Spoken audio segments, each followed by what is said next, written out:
ओम नमः शिवाय। भारत माता शिवशक्ति अवतार सत्य गीता मुरली। ओम पिताश्री शिव बाबा स्मरणे আছে।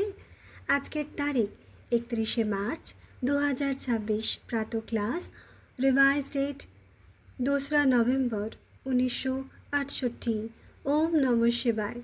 আজ পরম পূজ্য পরমপিতা পরমাত্মা শিব বাবা বলছেন, মহান বাচ্চারা, হ্যাঁ বাবা, ভক্তি মার্গে তোমরা মালা জপ করতে, এটা তোমাদের ব্রাহ্মণদের, যাদের বাবা বসে পড়াচ্ছেন, এখন সেই ফুল এসে তোমাদেরও ফুল বানাচ্ছেন, অর্থাৎ নিজের মালার দানা বানাচ্ছেন। তোমরা গুলগুল হচ্ছ, তাই না? বলিহারি তোমাদের শিক্ষকের। ওম নমঃ শিবায়। মিষ্টি মিষ্টি সিকিলাধে রুহানি বাচ্চাদের প্রতি রুহানি বাবা বোঝাচ্ছেন, বাবাও মাতা পিতাও বটে। তোমরা গাইতে না, তুমি মাতা পিতা, আমরা বালক তোমার।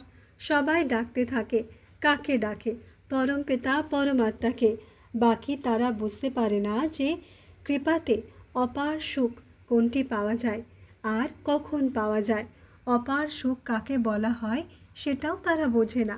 এখন তোমরা এখানে সামনে বসে আছো, জানো এখানে কত অপার দুঃখ রয়েছে। এটা হলো দুঃখধাম, ওটা হলো সুখধাম। কারো বুদ্ধিতে আসে না যে আমরা 21 জন্ম স্বর্গে অনেক সুখী থাকি। তোমাদেরও আগে এই অনুভব ছিল না। এখন তোমরা বোঝো আমরা সেই পরমপিতা পরমাত্মার মাতা পিতার সামনে বসে আছি। জানো 21 জন্মের জন্য স্বর্গের বাদশাহী প্রাপ্ত করার জন্য এসেছো। বাবাকে জেনে নিয়েছ আর বাবার দ্বারা সমস্ত সৃষ্টির চক্রকেও বুঝে নিয়েছ। আমরা আগে অপার সুখে ছিলাম, তারপর দুঃখে এসেছি। এটাও নাম্বার প্রত্যেকের বুদ্ধিতে থাকে। স্টুডেন্টসদের তো সর্বদা মনে রাখা উচিত, কিন্তু বাবা দেখেন পদে পদে ভুলে যায়, তাই আবার শুকিয়ে যায়, লজ্জাবতী স্টুডেন্ট হয়ে যায়, মায়া আক্রমণ করে নেয়। সেই যে খুশি থাকা উচিত সেটা থাকে না। নাম্বার পদ, তাই না? স্বর্গে তো যাই, কিন্তু সেখানেও রাজা থেকে শুরু করে প্রজা পর্যন্ত থাকে। ওই গরিব প্রজা, ওই সাহুকার। স্বর্গেও এমন আছে, তো নরকেও আছে, উঁচু আর নিচু। এখন তোমরা বাচ্চারা জানো পুরুষার্থ করছো অপার সুখ পাওয়ার জন্য। এদের লক্ষ্মীনারায়ণের সবার চেয়ে বেশি অপার সুখ আছে, তাই না? মুখ্য হলো পবিত্রতার কথা। পবিত্রতা ছাড়া পিস, প্রসপারিটি, শান্তি ও সমৃদ্ধি পাওয়া যেতে পারে না। এর মধ্যে চলন খুব ভালো হওয়া চাই। মানুষের চলন শোধরায় পবিত্রতা দিয়ে। পবিত্র হলে তাদের দেবতা বলা হয়। তোমরা এখানে এসেছই দেবতা হওয়ার জন্য। ওই দেবতারা সদা সুখী ছিল। মানুষের তো সদা সুখ হতে পারে না, সুখ হয় দেবতাদের। এই দেবতাদেরই তোমরা পুজো করতে, তাই না? কারণ পবিত্র ছিল। সম্পূর্ণ আধার হলো পবিত্রতার ওপর। বিঘ্নও এর মধ্যেই পড়ে। চাই দুনিয়াতে শান্তি হোক, বাবা বলবেন পবিত্রতা ছাড়া শান্তি কখনো হতে পারে না। সবার আগে মুখ্য হলোই পবিত্রতার কথা। পবিত্রতা দিয়েই শোধরানো চলন হয়। পতিত হলে তো চলন আরও বিগড়ে যায়। বোঝা উচিত এখন আমাদের আবার দেবতা হতে হবে, তো পবিত্রতা অবশ্যই চায়। দেবতারা পবিত্র, তবেই তো অপবিত্র মানুষ তাদের সামনে মাথা নত করে। মুখ্য কথা হলো পবিত্রতার। ডাকেও এমনভাবে, হে পতিত পাবন, এসে পাবন বানাও। বাবা বলেন কাম মহাশত্রু, এর ওপর জয় লাভ করো। এর ওপর জয় পেলে তোমরা পবিত্র হবে। তোমরা যখন পবিত্র শতপ্রধান ছিলে তখন শান্তিও ছিল, সুখও ছিল। এখন তোমাদের বাচ্চাদের মনে পড়েছে, তাই না? কালকের কথা। তোমরা পবিত্র ছিলে তো অথই সুখ সম্পত্তি শান্তি সব কিছু ছিল। এখন আবার তোমাদের এটা হতে হবে। এর মধ্যে প্রথম মুখ্য কথা হলো সম্পূর্ণ নির্বিকারী হওয়া। এটা তো গায়ন আছে, এটা হলো জ্ঞানযোগ্য। এতে বিঘ্ন তো অবশ্যই পড়বে। পবিত্রতার ওপরে বিরক্ত করে। আসরী সম্প্রদায় আর দৈবী সম্প্রদায়ও গায়ন করা আছে। তোমাদের বুদ্ধিতে আছে সত্যযুগে এই দেবতারা ছিল। যদিও চেহারা তো মানুষের, কিন্তু তাদের দেবতা বলা হয়। সেখানে হলো সম্পূর্ণ শতপ্রধান। প্রতিটি জিনিস পারফেক্ট হয়। বাবা পারফেক্ট তো বাচ্চাদেরও পারফেক্ট বানান। যোগ বলে তোমরা কত পবিত্র, বিউটিফুল, সুন্দর হয়ে যাও। এই মুসাফির তো এবার ঘোরা সদা ফর্সা, যিনি তোমাদেরও শ্যামলা থেকে ফর্সা বানান। তোমরা জানো আমরা প্রতি 5,000 বছর পর শ্যামলা হয়ে যাই। তারপর বাবা এসে ফর্সা বানান। সেখানে তো ফর্সায় থাকে ন্যাচারাল বিউটি, অর্থাৎ স্বাভাবিক সৌন্দর্য থাকে। সুন্দর বানানোর দরকারই থাকে না। শতপ্রধান হলেই সুন্দর হয়, তারাই আবার তমপ্রধান হলে কালো হয়ে পড়ে। নামই হলো শ্যাম আর সুন্দর। কৃষ্ণকে শ্যাম আর সুন্দর বলা হয়।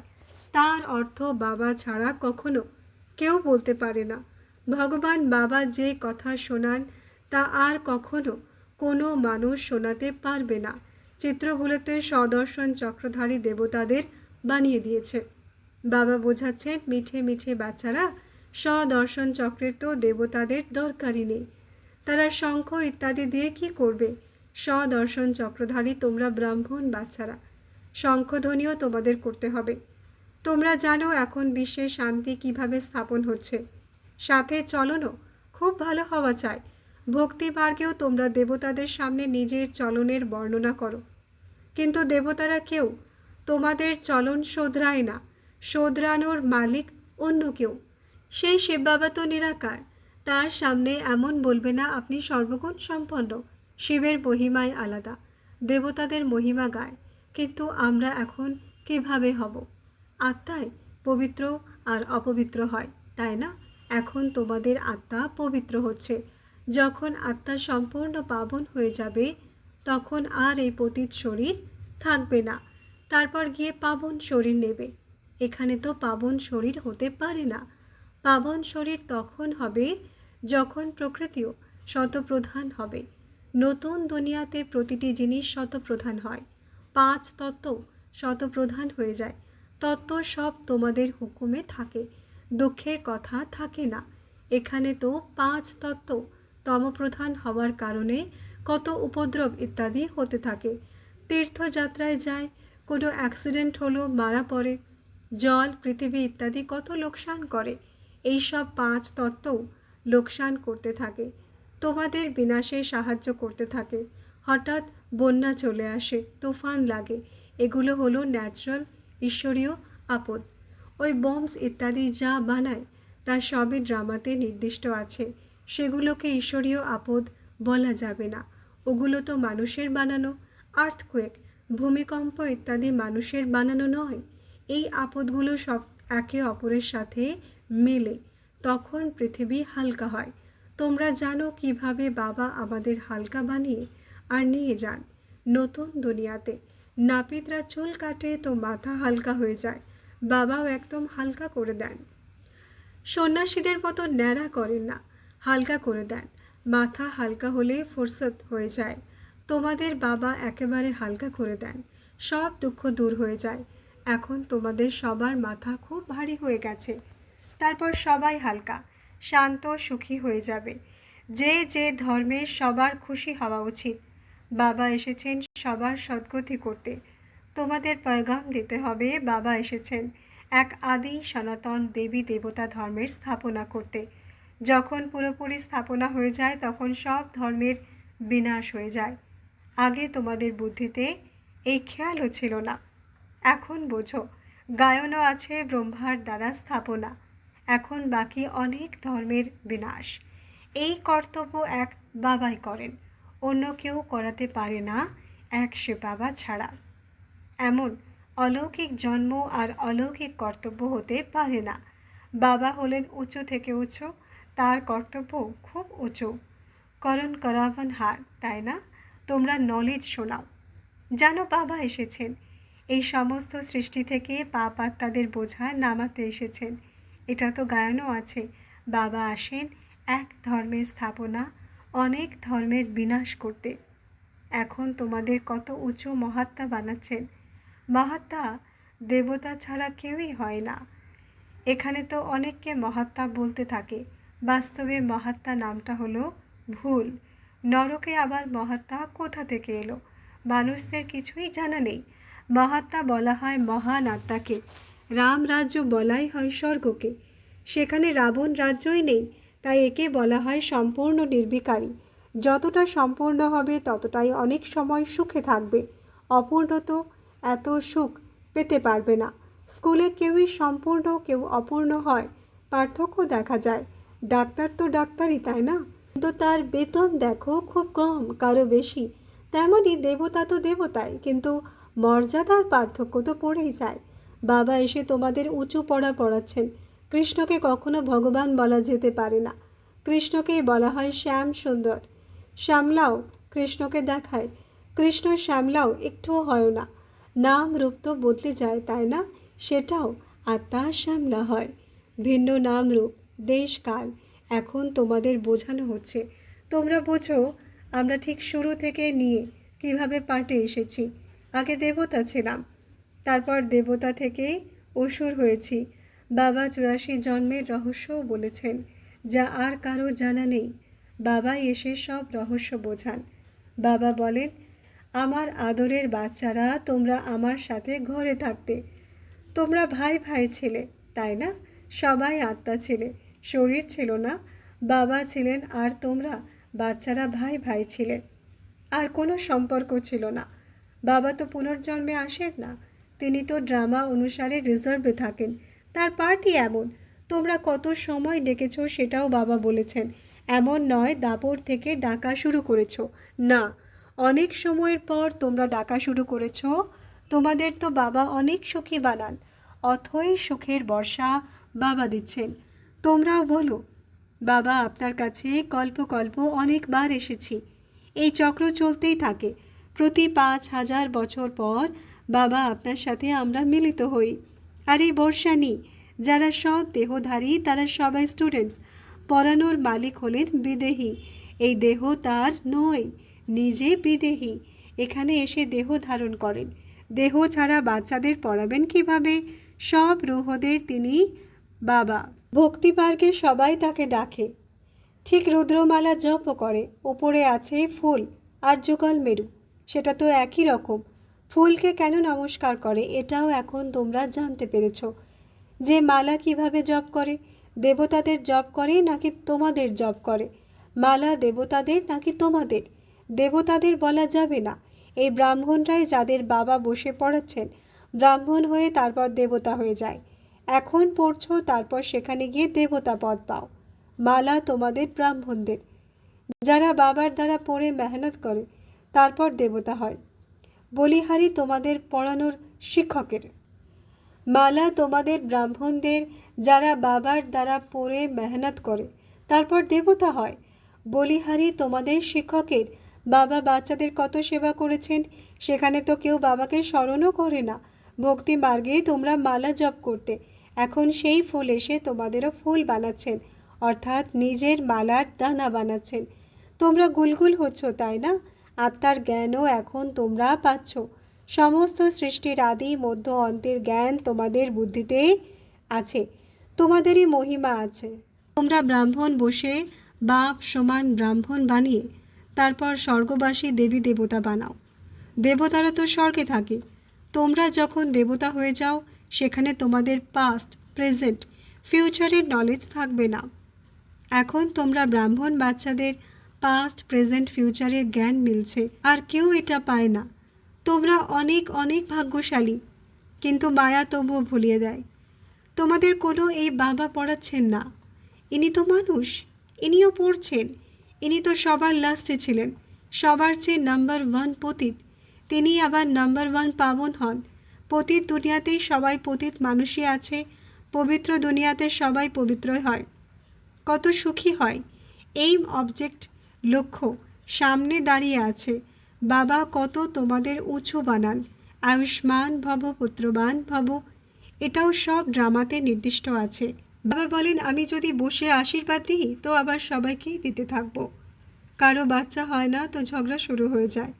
বলবে পবিত্র যদিও হব, একটা বাচ্চা তো দাও। মিত্র সম্বন্ধীরাও বলে নিজের বংশ তো রেখে যাও। বাবা বলেন, এই বিছে মাকড়সার বংশ কি করবে? বাচ্চাদের অবস্থা তো দেখো কি হয়ে যায়। এটা হলোই তমপ্রধান দুনিয়া। শ্রীকৃষ্ণ স্বর্গের প্রিন্স, তার ওপরও গালির কত বর্ষা করে দিয়েছে।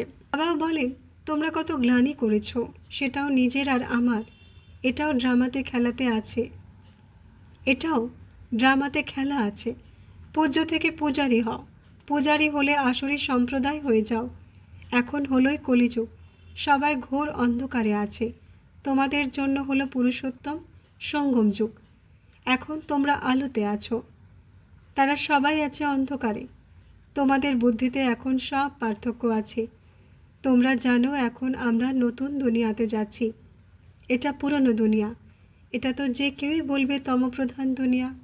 একে বলা হয় বিষয় বৈতরণী নদী, বেশ্যালয়। আমরা শিবালয়ের বাসী ছিলাম। হায় হায় রাবণ, তুমি আমাদের বেশ্যালয়ে ফেলে দিয়েছ। এখন তোমরা জানতে পেরেছ এই খেলা কেমন তৈরি করা আছে। আধা কল্প আমরা শিবালয়ে, আধা কল্প আমরা বেশ্যালয়ে থাকি। বাবা বলেন তোমরা বেশ্যালয়ে পড়ো, তখনও তোমাদের কাছে অথই ধন থাকে। 1,00,000 বছরের তো কথাই নেই। এটা হলোই 5,000 বছরের ড্রামা। নতুন আর পুরনো দুনিয়ার আয়ু অবশ্যই চায়, তাই না? মানুষ তো একদম যেন ধ্বংসলীলা বানিয়ে দিয়েছে। শাস্ত্রগুলোতে কি কি লিখে দিয়েছে, নাম রেখে দিয়েছে।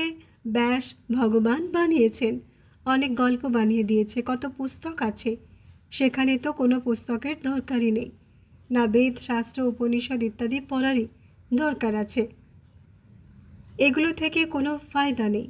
এই অন্ধশ্রদ্ধার ভক্তিমার্গের শাস্ত্র পড়তে পড়তে তোমরা দুর্গতি পেয়েছ। বাবা বলেন আমারও পড়ার দরকার নেই, আমি আসি, এসে সবার সদ্গতি করে দিই। এই তোমাদের পড়াশোনা কত উঁচু। স্কুলেও বাচ্চাদের কি পড়াতে হবে? ভগবান পড়াচ্ছেন তো আবার অসুরের কাছ থেকে কেন পড়া উচিত? এখান থেকেই এই পড়ানো শুরু করে দাও। এই বাচ্চাদের জন্য তো আরও সহজ হয়ে যাবে। ছোট ছোট বাচ্চারা বড়দেরও নাম উজ্জ্বল করবে। সবাই ওয়ান্ডার খাবে, আশ্চর্য হবে। এরা তো ভগবানের বাচ্চা, যারা সদ্গতির রাস্তা দেখাচ্ছে। এতে হিম্মত চায়। এটা হলো ঈশ্বরীয় পড়াশোনা, ওটা হলো আসরি পড়াশোনা। আচ্ছা, রুহানি মাত পিতা বাপ দাদা রুহানি বাচ্চাদের প্রতি ইয়াদ প্যার। আমরা রুহানি বাচ্চাদের রুহানি মাত পিতা বাপ দাদাকে ইয়াদ প্যার, শুভ প্রভাত, নমস্তে নমস্তে নমস্তে। ধন্যবাদ বাবা, ধন্যবাদ। আজকের বরদান সহজ যোগী ভব। ব্যাখ্যা, তোমরা বাচ্চারা বাপ দাদাকে ফ্রেন্ডস, বন্ধু বানিয়েছ। ফ্রেন্ডসের সম্পর্ক খুব কাছের হয়। ফ্রেন্ডসরা নিজেদের মধ্যে যতটা স্পষ্ট হয় ততটা মা বাবার সাথেও হয় না। ফ্রেন্ডসের সম্পর্ক মনে থাকলে তোমার সাথেই খাবো, তোমার সাথেই বসবো, তোমার সাথেই খেলবো, এই অভ্যাস সহজ হয়ে যাবে। এই ফ্রেন্ডসের সম্পর্ক মনে থাকলে সহজ যোগী হয়ে যাবে। আচ্ছা, ওম নমঃ শিবায়।